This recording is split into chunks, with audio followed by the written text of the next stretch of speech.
العلي العظيم أستغفر الله ربي من كل ذنب وأتوب إليه لا حول ولا قوة إلا بالله العلي العظيم بسم الله الرحمن الرحيم ونجبار بسم الله الرحمن الرحيم بسم الله الرحمن الرحيم بسم الله الرحمن الرحيم بسم الله الرحمن الرحيم بسم الله الرحمن الرحيم بسم الله الرحمن الرحيم بسم الله الرحمن الرحيم بسم الله الرحمن الرحيم بسم الله الرحمن الرحيم بسم الله الرحمن الرحيم بسم الله الرحمن الرحيم بسم الله الرحمن الرحيم بسم الله الرحمن الرحيم بسم الله الرحمن الرحيم بسم الله الرحمن الرحيم سورة فاتحة قرن 3 بار بسم الله الرحمن الرحيم الحمد لله رب العالمين الرحمن الرحيم مالك يوم الدين إياك نعبد وإياك نستعين الصراط المستقيم صراط الذين أنعمت عليهم غير المغضوب عليهم ولا الضالين آمين بسم الله الرحمن الرحيم الحمد لله رب العالمين الرحمن الرحيم مالك يوم الدين إياك نعبد وإياك نستعين الصراط المستقيم صراط الذين أنعمت عليهم غير المغضوب عليهم ولا الضالين آمين بسم الله الرحمن الرحيم الحمد لله رب العالمين مالك يوم الدين إياك نعبد وإياك نستعين الصراط المستقيم صراط الذين أنعمت عليهم غير المغضوب عليهم ولا الضالين آمين سورة إخلاص পড়ুন 10 বার بسم الله الرحمن الرحيم قل هو الله أحد الله الصمد لم يلد ولم يولد ولم يكن له كفوا أحد بسم الله الرحمن الرحيم قل هو الله أحد الله الصمد لم يلد ولم يولد ولم يكن له كفوا أحد بسم الله الرحمن الرحيم قل هو الله أحد الله الصمد لم يلد ولم يولد ولم يكن له كفوا أحد بسم الله الرحمن الرحيم قل هو الله أحد الله الصمد لم يلد ولم يولد ولم يكن له كفوا أحد بسم الله الرحمن الرحيم قل هو الله أحد الله الصمد لم يلد ولم يولد ولم يكن له كفوا أحد بسم الله الرحمن الرحيم قل هو الله أحد الله الصمد لم يلد ولم يولد ولم يكن له كفوا أحد بسم الله الرحمن الرحيم قل هو الله أحد الله الصمد لم يلد ولم يولد ولم يكن له كفوا أحد آية الكرسي পড়ুন একবার بسم الله الرحمن الرحيم الله لا إله إلا هو الحي القيوم لا تأخذه سنة ولا نوم له ما في السماوات وما في الأرض من ذا الذي يشفع عنده إلا بإذنه يعلم ما بين أيديهم وما خلفهم ولا يحيطون بشيء من علمه إلا بما شاء وسع كرسيه السماوات والأرض ولا يؤوده حفظهما وهو العلي العظيم لا إكراه في الدين قد تبين الرشد من الغي فمن يكفر بالطاغوت ويؤمن بالله فقد استمسك بالعروة الوثقى لا انفصام لها والله سميع عليم الله ولي الذين آمنوا يخرجهم من الظلمات إلى النور والذين كفروا أولياءهم الطاغوت يخرجونهم من النور إلى الظلمات أولئك أصحاب النار هم فيها خالدون سبحان الله 33 بار سبحان الله سبحان الله سبحان الله سبحان الله سبحان الله سبحان الله سبحان الله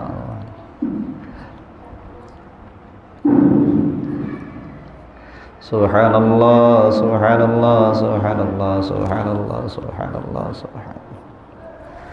سبحان الله سبحان الله سبحان الله سبحان الله سبحان الله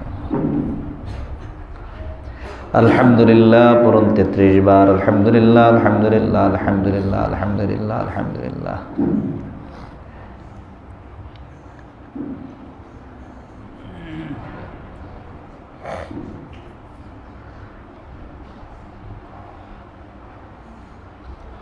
আল্লাহু আকবার বলুন 34 বার আল্লাহু আকবার আল্লাহু আকবার আল্লাহু আকবার আল্লাহু আকবার আল্লাহু আকবার আল্লাহু আকবার আল্লাহু আকবার আল্লাহু আকবার আল্লাহু আকবার আল্লাহু আকবার আল্লাহু আকবার আল্লাহু আকবার আল্লাহু আকবার আল্লাহু আকবার আল্লাহু আকবার আল্লাহু আকবার। দুরূদ শরীফ পড়ুন 11 বার। اللهم صل على سيدنا محمد النبي الأمي وآله وسلم اللهم صل على سيدنا محمد النبي الأمي وآله وسلم اللهم صل على سيدنا محمد النبي الأمي وآله وسلم اللهم صل على سيدنا محمد النبي الأمي وآله وسلم اللهم صل على سيدنا محمد النبي وسلم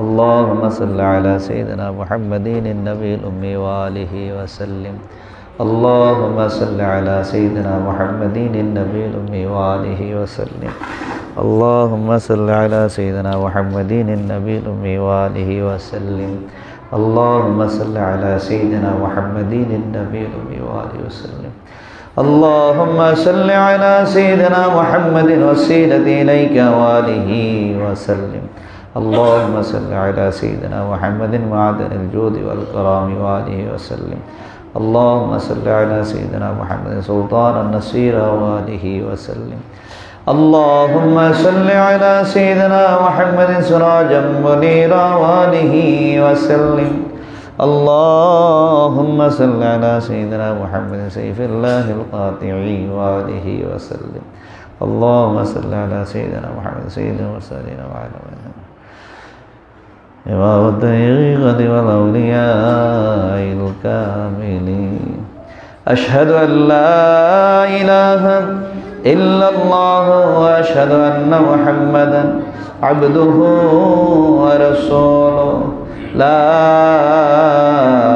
إله إلا الله محمد رسول الله صلى الله عليه وسلم قرة عين بك يا رسول الله সকলে বলো আলহামদুলিল্লাহ আরেকবার বলুন আলহামদুলিল্লাহ শাবান মাসের আজকে মাসিক তালিমের মাহফিলের প্রথম দিন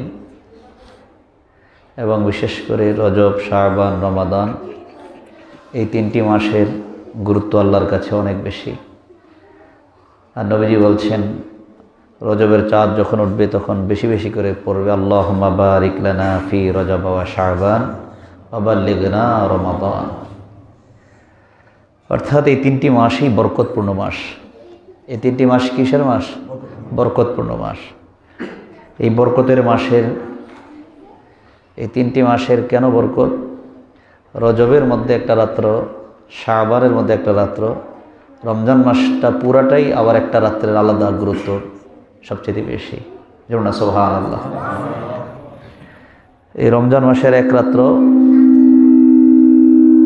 1000 মাসের চাইতে উত্তম বলেছেন।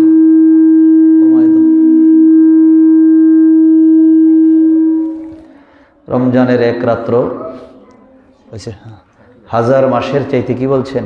উত্তম বলছেন। এক রাত্র 1000 মাসের চাইতে উত্তম। তাহলে এক রাত্র যদি 1000 মাসের চাইতে উত্তম হয়, এই রাত্রটা কেমন দামি! যেমন সুবহানাল্লাহ। এক রাত্র অন্য রাত্রের সঙ্গে তুলনা হইতে পারে যে এই রাত্রের চাইতে এই রাত্রের মর্যাদা কি বেশি, কিন্তু আল্লাহ পাক এক রাত্র, কোরআনে পাকে আল্লাহ পাক বলছেন লাইলাতুল কদরি খায়রুম মিন আলফি শাহর। এক রাত্র 1000 মাসের চাইতে উত্তম। এই রাত্রটা কিসের রাত্র? কদরের রাত্র। আর কদরের রাত্রটা কেন? যেই রাত্রে আল্লাহ পাক কি করছেন? কোরআন নাজিল করছেন। যেই রাত্রে আল্লাহ পাক কি করছেন? কোরআন নাজিল করছেন। এখন আমরা জানি দীর্ঘ 23 বছরে কোরআন নাজিল হয়েছে, কিন্তু আল্লাহ পাক বলছেন রমজান মাসে কোরআন নাজিল করেছেন এবং একটা রাত্রের কথা বলছেন, কদর রাত্রে আল্লাহ কি করছেন? কোরআন নাজিল করছেন। এখন আমরা জানি 23 বছরে কি হয়েছে, কোরআন নাজিল হয়েছে। তাহলে আল্লাহ পাক কদরের রাত্রে লৌহে মাহফুজে পুরা 30 পারা কোরআন আল্লাহ নাজিল করেছিলেন। আর জরুন সুবহানাল্লাহ। আর লৌহে মাহফুজ থেকে 23 বছরে সময়ে সময়ে আল্লাহ পাক কোরআন জমিনের মধ্যে নবীর কাছে অবতীর্ণ করেছেন। আর জরুন সুবহানাল্লাহ। তাহলে এই রাত্রটা এত দামি, যে রাত্রের কথা আল্লাহ কোরআনের মধ্যে বলছেন যে এক রাত্র 1000 মাসের চাইতে কি উত্তম। যেমন সুবহানাল্লাহ। রাসূল সাল্লাল্লাহু আলাইহি সাল্লাম উম্মতের জন্য সবচেয়ে বেশি উম্মতের খেয়াল, উম্মতের জন্য বেশি মায়া, যার কারণে নবীজি সবসময় দুনিয়ার 63 বছর জিন্দিগি ইয়া রব্বি হাবলি উম্মতি বলে কেঁদেছেন। হাসরের ময়দানে উম্মতের জন্যই কাঁদবেন। যেমন সুবহানাল্লাহ। বুখারীর হাদিসের মধ্যে আছে রাসূল সাল্লাল্লাহু আলাইহি সাল্লাম ফরমান যে নবীজি হাসরের ময়দানে আল্লাহ পাকের কাছে সেজদায় পড়ে কান্না করতে থাকবেন। তখন আল্লাহ পাক প্রত্যেক নবীর জন্য বিশেষ বিশেষ দোয়া ছিল। বিশেষ কি ছিল? দোয়া ছিল। তারা দোয়া করছেন। আর নবীজি বলছেন আমার দোয়াটা রয়ে গেছে, আমি হাসরের ময়দানে আমার উম্মতের জন্য আমি দোয়া করব। নবীজি উম্মতের জন্য কি করবেন? দোয়া করবেন। আর আল্লাহ পাক ওই দোয়াটা কি করবেন? কবুল করবেন। নবীজি যে দোয়া করবেন, আর ওই সময় বুখারী হাদিসের মধ্যে আছে নবীজি আল্লাহ পাকের কিছু বাক্য কালাম পড়ে তিনি যখন সেজদায় পড়ে আল্লাহকে ডাকতে থাকবেন, আল্লাহ তো হাসরের ময়দানে কাহার, বলবেন ইন্না বাতশা রাব্বিকা লাশাদীদ, যে আমার মতো এমন পরাক্রমশালী বাদশার কেউ কেউ আছে নাকি? নিশ্চয়ই আল্লাহ পরাক্রমশালী। আল্লাহর সামনে ওই সময়ে দাঁড়ানোর মতো ক্ষমতা কারোর নাই। বলতে থাকবে দুনিয়ার রাজা বাদশারা কোথায় আজকে, যারা দুনিয়াতে বড় বড় কথা বলতে, আজকে আমার সামনে কথা বলো। তাহলে কথা বলার মতো কেউ নাই, কেউ কথা বলবে না। ওই সময় আল্লাহ পাকের সামনে নবী যখন সেজদায় পড়ে যাবেন, আর সেজদায় পড়ে আল্লাহ পাকের শিখানো কিছু কালাম নবীজি যখন পাঠ করতে থাকবেন, তখন আল্লাহর এত মায়া হবে, কাহার নাম থেকে রাহিম নামে পরিণত হয়ে যাবে। রাহিম, রাহিম মানে এত মায়া হবে, মাকামে মাহমুদ হাজির করে দিবেন, প্রশংসার সিংহাসন নবীর জন্য হাজির করে দিবেন। আর জন্য সুবহানাল্লাহ। এত মায়া হয়ে যাবে, নবীজি বলবেন, নবীজিকে আল্লাহ ডাক দিয়ে বলবেন ইরফা রাসাক, ও নবী আপনি আপনার মাথা তোলেন। আপনি আপনার মাথা কি? মাথা তোলেন, সেজদা থেকে মাথা উঠান। আমর সিগা বলছেন ইশফা তুশফা, হাদিসের মধ্যে আছে ইশফা তুশফা। ও নবী আপনি যার ব্যাপারে সুপারিশ করবেন আমি আল্লাহ ওই সুপারিশটা শুনব। যাকে বলবেন, যার ব্যাপারে বলবেন আপনার সুপারিশ কি করা হবে? গ্রহণ করা হবে, কবুল করে হবে। আর জোর না সুবহানাল্লাহ। তাহলে রাসূল সাল্লাল্লাহু আলাইহি সাল্লামের এই যে সুপারিশটা শুনবেন নবীজি উম্মতের জন্য না, কার জন্য? হ্যাঁ সকলেন কার জন্য? এবং যারা মদিনায় গেছেন তারা বলতে পারবেন নবীজি যেই মেহরাবের মধ্যে, এটাকে বলা হয় কি? মিম্বর। এটা কি? আর এটা যেখানে নামাজ পড়াইতেন এটাকে কি বলা হয়? মেহরাব। এই মেহরাবের পাশে সবুজ সাইনবোর্ডের মধ্যে এই দরজাটা, যেই দরজা দিয়ে ঢুকেই মেহরাবটার মধ্যে অনেকে গিয়ে এই যেটাকে বলা হয় রওদাতুম মির রিয়াদিল জান্নাহ, এই জায়গার মধ্যে গিয়ে নামাজ পড়ে মাঝে মাঝে সুযোগ করে দেওয়া হয়। আল্লাহ রাসূল সাল্লাল্লাহু আলাইহি সাল্লাম বলেছেন, ওমর রাদিয়াল্লাহু তাআলা আনহু বলেন ইয়া রাসূলুল্লাহ, কেউ যদি এই জায়গার মধ্যে আয়েশা যদি বলে যে আপনি বলছেন এটা জান্নাতের টুকরা, কেউ যদি বলে যে আমি জান্নাতে দাঁড়াইলাম, তার কথা কি সত্য? নবীজি বলে তার কথা সত্য। তার কথা কি সত্য? কোথায় দাঁড়াইছে? জান্নাতে। আর কি বলছেন নবীজি?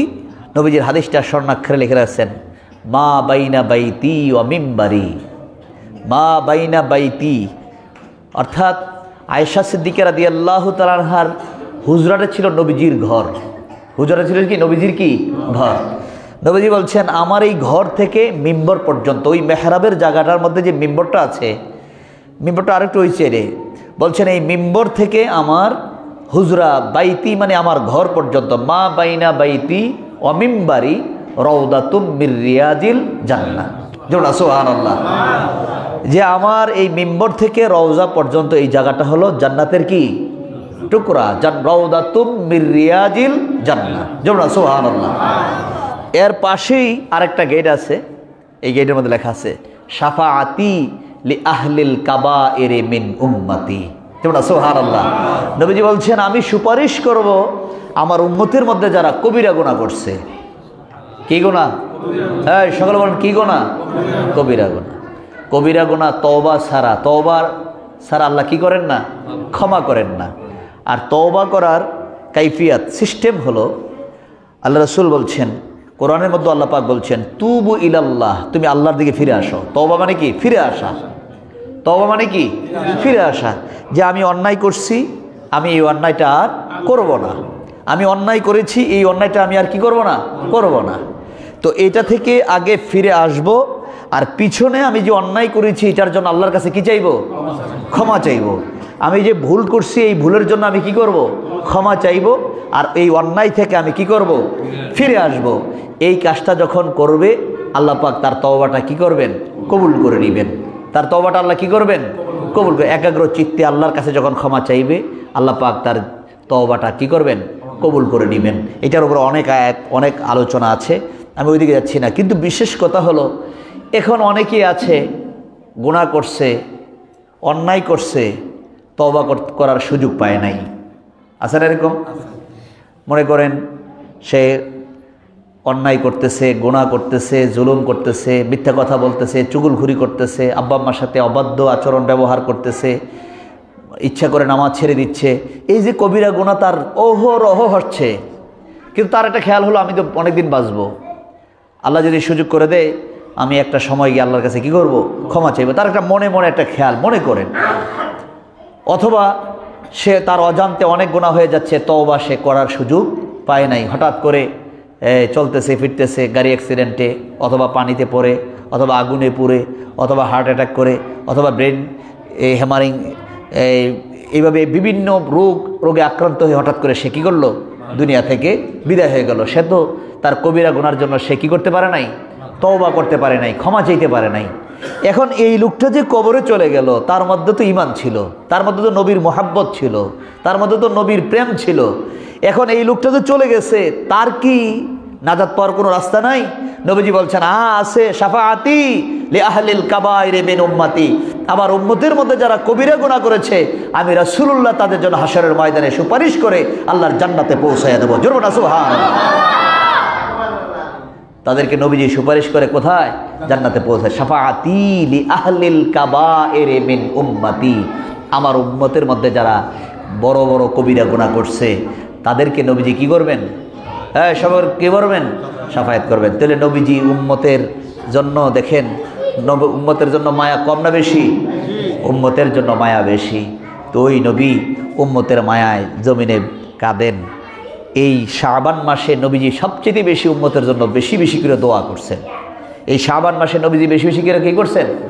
শুধু দোয়া করছেন তাই না, হাদিসের মধ্যে আছে নবীজি শাবান মাসের চাঁদ যখন উঠতো তিনি এমনভাবে নফল রোজা রাখা শুরু করতেন, সাহাবারা মনে করতেন মনে হয় যেন রমজান শুরু হয়ে গেছে, মনে হয় যেন কি শুরু হয়ে গেছে, যে রমজান মাস মনে হয় শুরু হয়ে গেছে। তিনি এইভাবে রোজা রাখা শুরু করে দিতেন। আর নবীজি এই মাসে বেশি বেশি করে দোয়া করছেন, যার কারণে নবীজি বলছেন রজব মাসটা হলো আল্লাহর খুশির মাস, আর শাবান মাসটা হলো আমি রাসূলুল্লাহর খুশির মাস, আর রমজান মাসটা হলো আমার উম্মতের খুশির মাস। আর জোরে না সুবহানাল্লাহ। কেননা রজব মাসে আল্লাহর খুশি, রজব মাসে আল্লাহর কি? আল্লাহর নবীকে দাওয়াত করে আর সাজিয়ে নিয়েছেন। এখানে অনেক ঘটনা রজব মাসে আমরা আলোচনা করেছি। শাবান মাসে নবীজি আল্লাহর কাছে যত দোয়া করছেন উম্মতের জন্য, আর নবীজির দোয়া আল্লাহ কি করছেন? কবুল করে নিছেন। নবীজির দোয়া আল্লাহর কাছে কি নবীজি দোয়া করছেন? আমার উম্মতের আমল কম, আমার উম্মতের আমল কি কম, হায়াতও কি কম। দেখেন না রাসূল সাল্লাল্লাহু আলাইহি সাল্লাম যেমন আদম আলাইহিস সালামের হায়াত 1000 বছর। কত বছর? 1000 বছর। এর মধ্যে 60 বছর হায়াত দাউদ আলাইহিস সালামকে দিয়ে দিয়েছিলেন। কয় দিয়ে দিলাম আমার সন্তানকে। কিন্তু 940 বছরের বয়সের সময় যখন রূহ কবজ করার জন্য গেছেন তখন বলতেছেন আমার হায়াত 1000 বছর। আমার হায়াত কি? আপনি না আপনার সন্তানকে দিয়ে দিয়েছেন? আমি ভুলে গেছি। আমি কি এখন নবীজি হাদিসের মধ্যে মেশকাতের মধ্যে আছে, বুখারীতে আছে, মুসলিমের মধ্যে আছে যে তোমরা যখন কোনো কাজ করবে তখন লিখে নিবে। তখন কি করবে? লিখে যাইবে। কারণ আমাদের তবিয়ত হইল ভুলে যাওয়া। দেখা যায় অনেক কথা আজকে যেটা বলছে আগামী দিন মনে থাকে না, আবার 10 বছর আগে কি বলছে এটা মনে থাকে। হয় না এরকম? এরকম হয়ে যায়। আমাদের অনেক সময় অনেক কথা ব্রেন থেকে ছুটে যায়, আবার অনেক কথা ব্রেনের মধ্যে এমনভাবে চলে আসে যেটা একদম বৃদ্ধ বয়স এন্তেকাল পর্যন্ত সে তার স্মরণে থাকে, তার কি জেহেনের মধ্যে থেকে যায়। তো আদম আলাইহিস সালামের হায়াত বেশি। এইভাবে যুগে যুগে নবীদের হায়াত কমতে কমতে কমতে কমতে আপনার নবী আমার নবী যখন আসছেন দুনিয়াতে তখন হায়াতের সংখ্যা কি, যেমন গড় আয়ু কমতে কমতে এমন হয়ে গেছে, বুখারী হাদিসের মধ্যে আছে নবীজি বলছেন আমার উম্মতের গড় আয়ু হলো 60 বছর। কয় বছর? 60 বছর। তো 60 বছরের উপরে যে হায়াতটা পাইলো এটা বোনাস। এটা কি পাইলো? এখন 60 বছরের উপরে পাইয়া যদি বলে যে আমি তো আমার এই কাজগুলো শেষ করতে পারি নাই, আমি তো কাজের জন্য আমলগুলো করতে পারি নাই, আমি যে এই কাজগুলো বাকি রয়ে গেছে, এই অজুহাতগুলো যে আল্লাহর কাছে দেয়, আল্লাহ এগুলো কি করবেন না? শুনবেন না। কেননা তার 60-এর মধ্যেই তার কি হায়াত সীমাবদ্ধ। এরপরে যা পাইলো এটা কি পাইলো? বোনাস পাইলো। তাইলে এর 60-এর মধ্যেই আমাদের কাজকর্ম কি করতে হবে? শেষ করে ফেলতে হবে। তাহলে 60 নবীজি বলছেন এটা হলো আমার উম্মতের গড় আয়ু। তাহলে আদম আলাইহিস সালামের যুগে হায়াত কি 1000 বছর। কত বছর? 1000 বছর। যেমন নূহ আলাইহিস সালামের সময় তিনি রাস্তা দিয়ে হাঁটতেছেন, হাঁটতে গিয়ে এক বৃদ্ধ রাস্তার পাশে বসে বসে চোখের পানি ফেলে কান্না করতেছেন। তো নূহ আলাইহিস সালাম জিজ্ঞাসা করলেন আপনি কান্নাকাটি করতেছেন কেন? আমার নাতি অল্প বয়সে মারা গেছে। আমার নাতিটা অল্প বয়সে কি করছে? মারা গেছে। এই জন্য আমার নাতির জন্য খুব কষ্ট হইতেছে, আমার নাতির অল্প বয়সে মারা গেল। তখন নূহ আলাইহিস সালাম জিজ্ঞাসা করতেছেন আপনার নাতির বয়স কত? 400 বছর। কত বছর? কত বছর?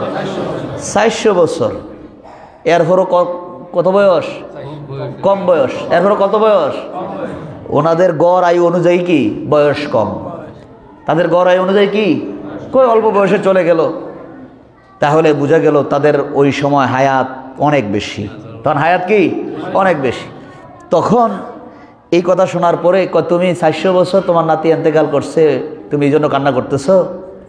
আখিরি জমানার নবী আসবে, যেই নবীর উম্মতের হায়াত হলো 60, 70, 80 বছর। যেই নবীর উম্মতের হায়াত কি 60, 70, 80, 90, 100-এর ভিতরে কি শেষ। বলতেছেন তাহলে কি তারা কি ঘরবাড়ি করে থাকবে? এগণ জিজ্ঞাসা করতেছেন তারা কি আমাদের মতো বাসস্থান ওই সময় কি লতা পাতা গাছের করে তারা যে বাড়িঘর বানাইতো, পাহাড়ের গুহার মধ্যে তাঁবু করে থাকতো, তখন বলতেন তারা কি আমাদের মতো এইভাবে ঘরবাড়ি বানায় থাকবে? তারা যেই বাড়িঘর বানাবে এগুলা তোমরা দেখোই নাই। ইগণ আজ থেকে 50 বছর আগের বাড়িঘর আর এখনের বাড়িঘর কি একরকম? হ্যাঁ সকল একরকম। তাহলে 100 বছর আগে, 200 বছর আগে, তাহলে নূহ আলাইহিস সালাম বলতেছেন তারা এমন সুন্দর বাড়িঘর করবে, এমন অট্টালিকা তৈরি করবে যেটা তোমরা ধারণাও করতে পারবে না। আর এই বাড়িঘর বানাবে, রেডি করবে, আশা করে সুন্দর করে বানাবে, বানাতে বানাতেই আবার যাওয়ার জন্য কি হয়ে যাবে? হ্যাঁ সবাইগণ যাওয়ার জন্য কি প্রস্তুতি নেওয়া লাগবে। এই দুনিয়া থাকার জায়গা নয়। তাহলে এইভাবে রাসূল সাল্লাল্লাহু আলাইহি সাল্লাম বলছেন আমার উম্মতের হায়াত কম, আমলও কি।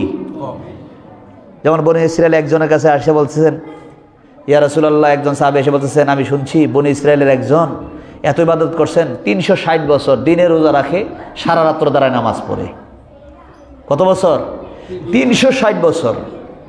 নবীজি মনটা খারাপ, 360 বছর যদি দিনে রোজা রাখে, সারা তো দাঁড়া নামাজ পড়ে, আর আমার উম্মতের হায়াতি যদি 60 বছর হয়, হায়াতি যদি 60 বছর হয়, আর 10 বছর যদি শিশুকাল চলে যায়, তাহলে তার আমল, আখলাক, নামাজ, রোজা, ইবাদত বন্দেগী যদি সেজদার মধ্যে কাটায় দেয়, দিনে যদি রোজা রাখে, সারা রাত্র যদি দাঁড়ায় নামাজ পড়ে, এরপরে তো ওই উম্মতের সমান হইতে পারবে না। কি করে ওই উম্মতের সমান হইতে পারবে? ওই উম্মতের সমান হইতে পারবে না। কিন্তু নবীজি বলছেন, আল্লাহর কাছে নবীজি একটু মনটা একটু খারাপ। জিবরাইল আমিন আয়েশা আল্লাহর পাঠাইছেন, নবীর কাছে যাও, আমার নবীর জিজ্ঞাসা করো কি জন্য মনটা খারাপ। নবীকে বলতেছেন, ইয়া রাসূলুল্লাহ, আপনার কি হয়েছে আল্লাহ জানতে চায়। তখন নবীজি বলতেছেন, আমার কেন মন খারাপ আল্লাহ কি জানে না? আর যেমন সুবহানাল্লাহ, এখন আল্লাহ জানেনি? আল্লাহকে ইন্নাল্লাহা আলিমুম বিযাতিস সুদূর, অন্তরের ভিতরে কোন কথা উঠে পড়ে ওইটার খবরও আল্লাহ জানেন। আল্লাহ নবীজি বলতেছেন, ও জিবরাইল, আমার মনটা কেন খারাপ আল্লাহ কি জানে না? কয় জানে তো, আপনি বলতে বলছেন। যেমন সুবহানাল্লাহ, আর যেমন সুবহানাল্লাহ। নবীজি বলছেন, আমার উম্মতের হায়াত কম, আমল কম, এই উম্মতগুলা নিয়ে হাসরের ময়দানে সকল নবীরা থাকবে, আর আমি আমার উম্মতগুলার নিয়ে এইভাবে উঠবো, তাদের আমলও কম, হায়াতও কম। জান্নাতে যাওয়ার ক্ষেত্রে দেখা যাবে অন্যান্য নবীর উম্মতেরা যাবে জান্নাতে সবার আগে, আর আমার উম্মতগুলার নিয়ে আমি কেমনে যাবো? এই নবীজি খালি উম্মতের মায়ায় এই শাবান মাসে খালি কান্নাকাটি করতেছেন, আল্লাহর কাছে দোয়া করতেছেন। এমন সব আল্লাহ ডাক দিয়ে বলতেছেন, নবী গো, হাসরের ময়দানে যদি জান্নাতীদের কাতারের মধ্যে যদি অর্ধেক মানুষ যদি আপনার উম্মত হয়, এরপর আপনি খুশি কিনা? আর না সুবহানাল্লাহ। অর্ধেক, হাদিস শরীফের মধ্যে আছে জান্নাতীদের কাতার হবে 120 কাতার। কয় কাতার? হ্যাঁ, সকল কয় কাতার? 120 কাতার। এর মধ্যে বলছেন আপনার অর্ধেক যদি হয়, নবীজি বলতেছেন আমি অর্ধেক বুঝি না। এরপরে আল্লাহ পাক বলতেছেন, নবী 120 কাতারের মধ্যে 80 কাতারই হলো আপনার উম্মত। 80 কাতারই কি? আর 40 কাতারের মধ্যে সব নবী রাসূল সহ তাদের উম্মত সহ মিলাই হইল 40 কাতার, আর আপনার উম্মতই হইল 80 কাতার। নবীজি একটু খুশি হয়ে গেছেন। নবীজি কি হয়ে গেছেন? তাহলে বোঝা গেল আমার উম্মত হাসরের ময়দানে আমার উম্মতের পাল্লাটাই কি? হ্যাঁ, সকল আমার উম্মতের পাল্লাটাই কি? ভারী হয়ে যাবে। নবীজি খুশি হয়ে গেছেন। বলছেন কিভাবে ভারী হবে? হায়াত কম, আমলের মধ্যে বরকত বেশি। আমলের মধ্যে বরকত কি? এক রাত্রের ইবাদত 1000 মাসের চাইতে উত্তম। আর 1000 মাস যদি হয়, এটা যদি 1000ও ধরা হয়, তাহলে 83 বছর 4 মাস। আর কেউ যদি 50 বছর 60 বছর হায়াত পায়, এর মধ্যে যদি 10 যদি তার শিশুকালে চলে যায়, 10 থেকে যদি আমল শুরু করে দেয়, আর 50 বছর যদি হায়াত পায়, তাহলে 50টা কদর যদি পায়, তাহলে দেখা যাবে, হিসাব করলে দেখা যাবে 3500-এর উপরে বছর হয়ে যায়। দিনে রোজা রাখা, সারা রাত্র দাঁড়ায় নামাজ পড়ার সমান সওয়াব আল্লাহ পাক তার আমল নামার মধ্যে জমা করে দিবেন। তাহলে হায়াত, অন্যান্য নবীর যুগে হায়াত পাইছে 1000-1200 বছর, আর আমার নবীজি বলেন আমার উম্মত যদি হায়াত পায় 60 বছর, কিন্তু বরকতের দিক দিয়ে দেখা যাবে 4000 বছরের সমান। জোড়া সুবহানাল্লাহ। এখন বরকত কি কম না বেশি? নবীজি বলেন আমার উম্মতের বরকত বেশি। শুধু তাই না, হাসরের ময়দানে আমার উম্মতগুলাকে দেখা যাবে। হাদিস শরীফের মাঝে আছে, গুররা মুহাজ্জারিন বলছেন যে তারা যে ওযু করবে, ওযুর জায়গাগুলা দিয়ে নূর চমকাতে থাকবে। মা আয়েশা সিদ্দিকা রাদিয়াল্লাহু তাআলা নবীজিকে বললেন, হুজুর আপনার উম্মতগুলোর হাসরের ময়দানে আপনি চিনবেন কিভাবে? নবীজি বললেন, 100 ঘোড়া যদি থাকে, আর এর মধ্যে যদি একটা ঘোড়ার মধ্যে যদি চান্দি দেওয়া থাকে, তাহলে 100 ঘোড়ার মধ্যে একটা উট ঘোড়া বের করতে যেমন কষ্ট হবে না, আমার ওই হাসরের ময়দানে কোটি কোটি মানুষের ভিতরে যদি আমার উম্মতগুলা থাকে, তাদের চেহারাগুলা কপাল দিয়ে হাত দিয়ে নূর চমকাতে থাকবে। আমি রাসূলুল্লাহ তখন আমার উম্মতগুলারে চিনবো, সবাই চিনবে এটা হলো আখির নবীর উম্মত। জোরে না সুবহানাল্লাহ, আর জোরে না সুবহানাল্লাহ। তাহলে ওই নবীর উম্মতের দাম কম না বেশি? বেশি। এই শাবান মাসে নবীজি আল্লাহর কাছে বেশি বেশি দোয়া করছেন, আর আল্লাহ দোয়া কি করছেন? কবুল করেছেন। এই মদিনার জামাতের ঢাকার মাহফিল, বিশেষ করে আজকের এই মাহফিলটা শুরু হলো আমার আব্বাজান এই ঢাকার খানকা এই মাহফিলগুলা সবসময় আমরা ছোট্ট সময় থেকে দেখেছি, আমাদের যেই সময় আমরা দেখেছি ওই সময় থেকেই যতটুকু বুঝি, কখনও ঢাকার মাহফিল কি করতেন না? সকল কখন ঢাকার মাহফিল কি করতেন না? মিস করতেন না। যত কষ্টই হোক, আগে তো কষ্ট করে এই ফেরি পার হয়ে দাউদকান্দি মেঘনার ফেরি, আর কত কষ্ট সকালে রওনা দিতেন, পানি আর রাস্তাঘাটে পানি, বর্ষাকালে যখন পানি হইতো পানি ভেঙ্গে, এরপরে আমরা ছোট সময় যতটুকু দেখেছি এত কষ্ট করে কেউ পরিশ্রম করে কোথাও কোনো প্রোগ্রাম করে না, কিন্তু আব্বাজানকে দেখেছি যত পরিশ্রমই হোক এই মাহফিলগুলোকে ধরে রাখতেন। আমরা এই ঢাকার মাহফিল, বিশেষ করে সৈয়দ মামুনুর রশিদ সাহেব এবং আমার দাদুমণি এবং আরও যারা যারা আছেন, তারা কষ্ট করে এই আব্বার এই যে খানকা, এই যে প্রতিষ্ঠানগুলা, আব্বাজান তাদেরকে অনেক আদর মায়া তাদেরকে বাজান, এবং বিশেষ করে সৈয়দ মামুনুর রশিদ সাহেব এবং দাদুমণিকে অত্যন্ত আদর মায়া করার পরে এবং তাদের উসিলায় আল্লাহ পাক এখানে ঢাকাতে একটা কি সুন্দর একটা পরিবেশ হয়েছে। এই খানকার মাহফিলগুলো আল্লাহ যেন কবুল করেন, এই মাহফিলগুলো যেন আমরা ধরে রাখতে পারি, আল্লাহ যেন সেই তৌফিক দান করেন। আমরা সকলে বলি আল্লাহুম্মা আমিন, আরেকবার বলি আল্লাহুম্মা আমিন। এবং বিশেষ করে আব্বাজানের নেক দোয়া, আমরা যদি এই মাহফিলগুলো ধরে রাখি তাহলে আব্বাজানের নেক দোয়া আমরা পাবো। আব্বাজান যে কত মাপের আল্লাহর ওলি ছিলেন, এটা সরাসরি যারা ওনার আব্বার সাথে যারা যোগাযোগ না করেছেন তারা বলতে পারবেন না। আমি এই ক্ষুদ্র অল্প বয়সে সারা বাংলাদেশে ঘুরে ঘুরে যা দেখতেছি, মানুষ যেইভাবে কথা বলতেছে আমরা কল্পনাও করতে পারি না এইভাবে আমাদেরকে ছেড়ে চলে যাবেন। যেদিন চলে গেছেন আমাদের এই কাকা হোসেন কাকা ছিলেন, আমরা সন্ধ্যার সময় দোয়াও করেছি, একসাথে দোয়া করছি। আমরা মনে হয় 9টা বা 10টা পর্যন্ত ছিলাম একসাথে, দোয়া করেছি। দোয়া করে আমরা কাকারে বিদায় দিয়েছি, আমরাও চলে আসতেছি। আমরা আসতেও পারি না গেটের মধ্যে, এর মধ্যেই আল্লাহর হুকুম খবর হয়ে গেছে, আব্বাজান আমাদেরকে ছেড়ে চলে গেছেন। আল্লাহ যেন আব্বাজানের নেক দোয়া আমাদের সকলকে নসিব করেন। আমরা সকলে বলি আল্লাহুম্মা আমিন, আরেকবার বলি আল্লাহুম্মা আমিন। যা হোক, আজকে মাহফিলের প্রথম দিন, আজকে আর লম্বা করব না, একটু তওবার খেয়ালে চক্ষু বন্ধ করে কালবের দিকে খেয়াল করে বসেন। আল্লাহর দরবারে চোখের পানি ফেলে কাঁদেন আর বলেন আস্তাগফিরুল্লাহ রাব্বি মিন কুল্লি যামবি ওয়া আতুবু ইলাইহি লা হাওলা ওয়ালা কুওয়াতা ইল্লা বিল্লাহিল আলিয়্যিল আযীম। চোখের পানি ফেলে কাঁদেন আর বলেন আল্লাহ, কোন জায়গায় কি গুনাহ করছি পৃথিবীর কেউ যদি নাও জানে, আল্লাহ তোমার তো জানার বাকি নাই। তুমি তো সামিউন বাসির, সব দেখো সব শোনো, অন্তরের খবর জানো। আল্লাহ, গুনাহ করতে করতে জীবনটা আমি বিনাশ করে দিছি। বাম স্তনের দিয়ে আঙ্গুল নিচে লতিফায়ে কালবের দিকে খেয়াল করে বসেন। নবীজি ফরমান, হাতের দ্বারা পায়ের দ্বারা বান্দা যখন গুনাহ করে, এই গুনাহটা হাতে পায়ে থাকে না, এই গুনাহটা কালবের মধ্যে পড়ে যায়। এইভাবে কালবের মধ্যে দাগ পড়তে পড়তে কালবটা অসুস্থ হয়ে যায়। কোরআনে পাকে আল্লাহ পাক ফরমান, ফি কুলুবিহিম মারাদুন ফাযাদাহুমুল্লাহু মারাদা। আল্লাহ পাক ফরমান, যখন তোমাদের কলবগুলো অসুস্থ হয়, ফি কুলুবিহিম মারাদুন, তোমাদের কলবের মধ্যে যখন রোগ দেখা দেয়, এই কলবের রোগটা তো শুধু কলবে থাকে না, ফাযাদাহুমুল্লাহু মারাদা, এই রোগটা পুরো বডির মধ্যে ছড়ায়া যায়। তখন হাতের দ্বারা, পায়ের দ্বারা, চোখের দ্বারা, অঙ্গ প্রত্যঙ্গের দ্বারা গুনাহ করতে থাকে।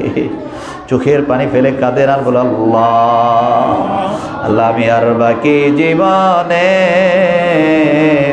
গুনাহ করব না, গুনাহ করছি, ভুল করছি ও আল্লাহ, নিজের উপরে নিজে জুলুম করছি।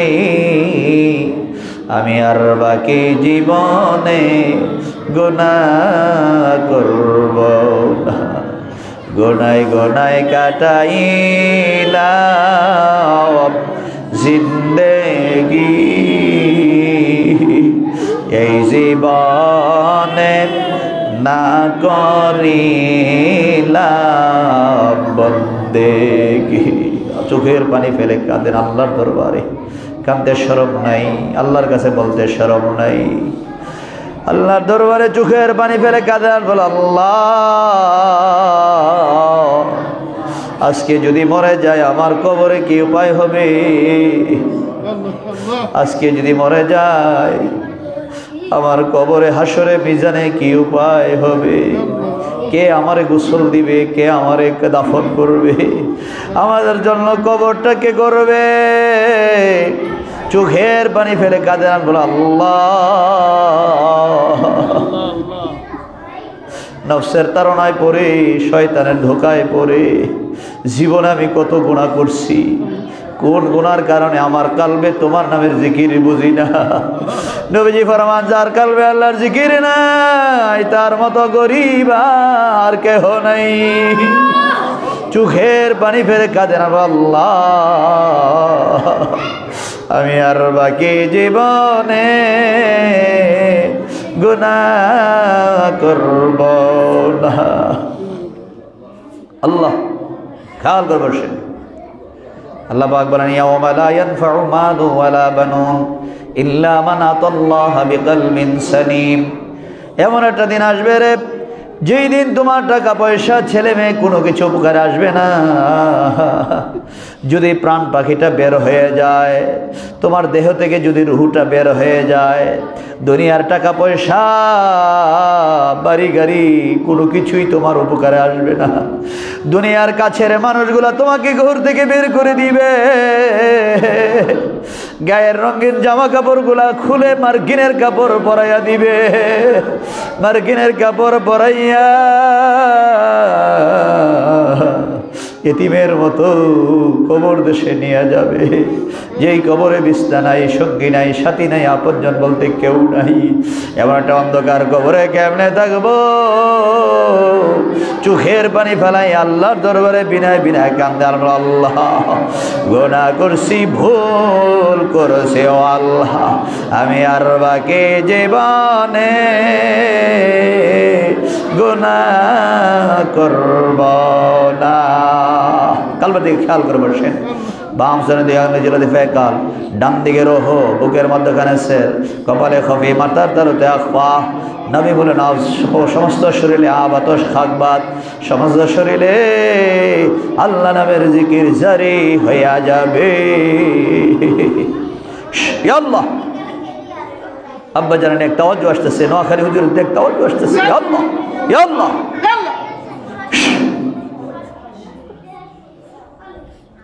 খেয়াল করে বসে, সমস্ত শরীরের মধ্যে কম্পন শুরু হয়ে যাবে।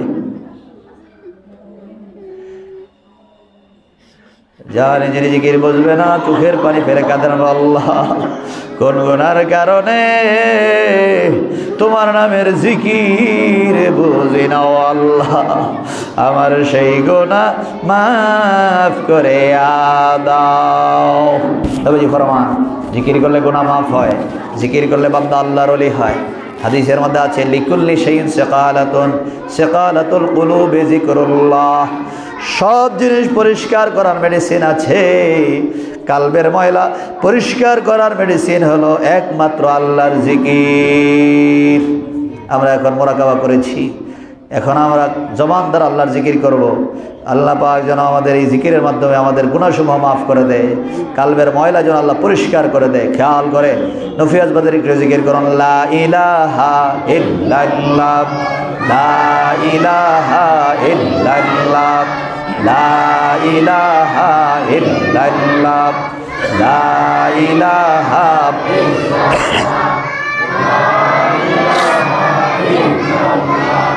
লা ইলাহা ইল্লাল্লাহ, লা ইলাহা ইল্লাল্লাহ, লা ইলাহা ইল্লাল্লাহ, লা ইলাহা ইল্লাল্লাহ, লা ইলাহা ইল্লাল্লাহ, লা ইলাহা ইল্লাল্লাহ, লা ইলাহা ইল্লাল্লাহ, লা ইলাহা ইল্লাল্লাহ, লা ইলাহা ইল্লাল্লাহ, লা ইলাহা ইল্লাল্লাহ, লা ইলাহা ইল্লাল্লাহ।